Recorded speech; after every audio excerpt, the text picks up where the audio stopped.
My name is Dwayne Williams, and I'm a JTech student. Today we are going to be talking about manual transmissions, and our categories are going to be components, the power flow, and common faults and complaints that you will see if you work on manual transmissions.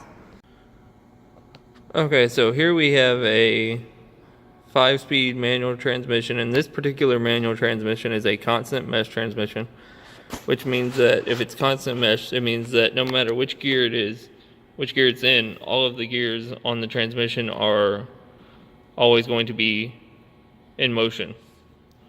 Some of the parts of a manual transmission include your input shaft, you have your bearings and races, you have your driven gears, you have your drive gears, you have your synchro hub, collars, blocker rings, you have dog teeth, you have your shift fork and rod, you have your detent spring, and other objects include your idler gear, your reverse idler shaft, things of that nature. As far as the power flow goes, when the power flow goes, it's going to go from the transmission will be mounted to the crankshaft. From there you have the flywheel, then it goes to the pressure plate. Pressure plate is mounted to the friction disc, which we have a pressure plate friction disc assembly here. Then it goes to the input shaft, your input gear, your selected counter, you have your counter gear, your selected drive gear, selected driven gear. Then it goes to the synchronizer collar, then to the synchronizer hub. Then it goes from there, from the selected gear of the hub, over to the output shaft.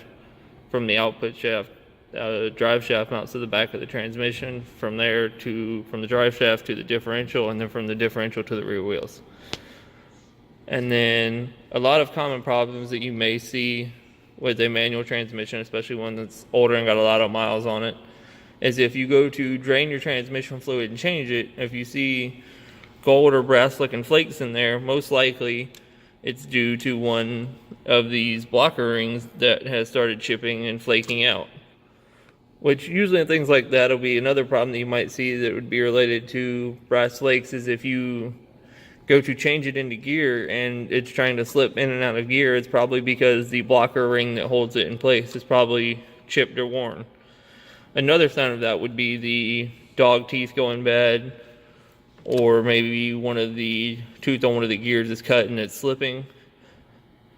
The two most common types of gears, you have spur cut and heel cut gears on a manual transmission as well as an automatic transmission. Another problem is if it goes to slip in and out of gear, it's possibly the detent spring or something to do with your clutch assembly. Those are just things you want to look out for when you're doing. Those are common signs that if you're in the field you may see. I hope you guys enjoyed this video. I look forward to doing another one.